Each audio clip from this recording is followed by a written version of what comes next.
Okay, so I am at a call right now, and there's our condenser for our first floor, I believe. I had him turn on the first floor thermostat. This is the one that has a line set that goes in lower in the house. That other unit goes all the way up. Checked for power, and I had nothing. Now, I checked for power because I saw the contactor coil, or I heard slight vibration that's pulled in. I don't know if the camera can hear it, but I took a look and was very confused by what I saw. This is a multi size capacitor, and it's not wired right. There's two wires coming in that go to 5 microfarads and probably 7.5 microfarads, but nothing's going to common. So there's got to be a number of issues. Here we've got a contactor that isn't even connected anymore. That's bad. We got the turbo start capacitor, or super boost. This is a pretty big mess, but I'm gonna pop off the cover and check for open windings on the compressor first before I do anything else. Okay, it's a little bit loud, but after a pile of wires, contactor, capacitor, I redid all the wiring, L1 and L2 coming in the bottom, 24 volts on the sides. Our fan wire comes to our dual capacitor, a 67.5. Our common line from the capacitor coming into the common of our contactor, with the common from the fan and from the compressor. So we should be all set. It's running, it's cooling. I can feel it's cold. And I can feel that it's just charging heat. So I'm gonna put the smart probes and see how it's cooling. Mike and Peter just stopped by in the Porsche. Hi. Okay, so that was just like a kind of a quick repair. He's one of Mike's friends. I am heading over now to a CIC not cooling for the master bedroom, and we'll see what's going on with it. Okay, so I didn't really record much, but it wasn't cooling because of this float switch was tripped. I pulled it off and it was dry, but tons of debris inside. So I cleared out all the debris with the brush, and I blew out the drain, which was clogged with 2 CO2 cartridges. Then I dissolved condensate pan treatment into a gallon jug with warm water, poured it into the pan to flush the trap and flush the line, and also leave that treatment behind, so they should be good to go. It's condensing and cooling well, 17 degree delta T, and it's a train. Okay, it is Thursday, July 20th, and I'm on a roof. I have 2 Fujitsus. One is not cooling too well, and the other has been tripping the breaker.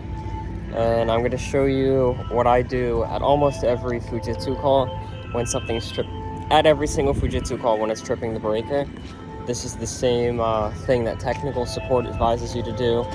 And since they have such long hold times, I like to get everything done and document it. That way, when I'm not on the site and they call me back, I have all the information that they need. So I have them on hold right now, and we already took our unit apart. I just started to actually put it back together, but I want to show you what it is exactly that I did. If you want to pull the top cover off, Peter. Now, it's super, super important that you have a meter that's approved by them and that you know is accurate. And it's nice to have a backup too. But let me show you. This is what I've documented as far as all of my readings. So from each, let me lower the phone. From each unit, there's expansion valves. There's A, B, C, and D. and they give you a guide on what the resistances need to be, which is 46 plus or minus 6 ohms. You can see expansion valve D completely failed that. It's screwed in. Oh, you got it? The DC fan motor is also bad because it didn't match up with the measurements on 2 resistance windings on the chart that they give. But it's a little bit tricky to actually take your readings, but I set my meter for continuity and to auto choose what you need to do. And if you come over right here, this is our expansion valve D. This is the bad one.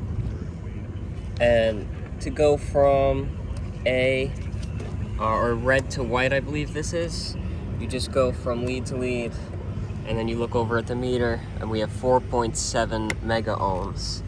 And if you want to see what that looks like on a good valve, you go from white to red, and take a look at the meter, 46 ohms. And you do that for the specific wire combinations on each, and one of them is over here. Then the next thing that you do is the same with the DC fan motor. So you go from one line to the other line, and you'll get a resistance reading.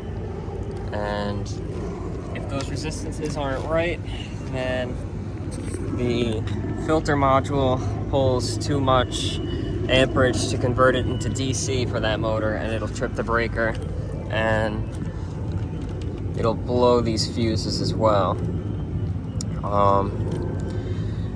There's also a possibility that something that could be going on with the indoor units, but so far all I've tested is the outdoor. I've never had any issues with anything going wrong on the indoor so far. Okay, so we're wrapping up.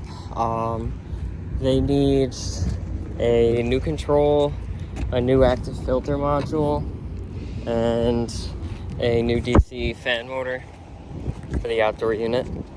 The DC fan motor tested bad. The expansion valve that tested bad is because that expansion valve's not in there because of the system size. I don't know why I didn't realize that. But... So we're finished up and heading down. And up in an attic right now, just another quick call for today. You can see here, unfortunately we just have to leave this here for the time being. This is garbage. The opening to get in and out of here is too tight. But look at this duct, totally disintegrated. I don't know, maybe it's just designed that way, but all this ductwork's filthy. It is a family customer, Mike and Mike's wife's family. So we had him order some 8-inch flex and ripped out the completely disintegrating duct and some pieces that weren't connected and weren't long enough, and went just right into the registers, which I believe go down to the second floor. But he had a new takeoff for that one too, because we ripped this takeoff out, which is somewhere. I think that's it right there. Yeah. And just ran it in flex, so now it's nice and insulated and clean, but his ductwork's filthy, so he's actually gonna have somebody come out here and clean it, but that's not us. Okay, I didn't really record much at all. I recorded a few clips from today for a few AC service calls. I didn't plan on recording, so figured I'll post these anyway.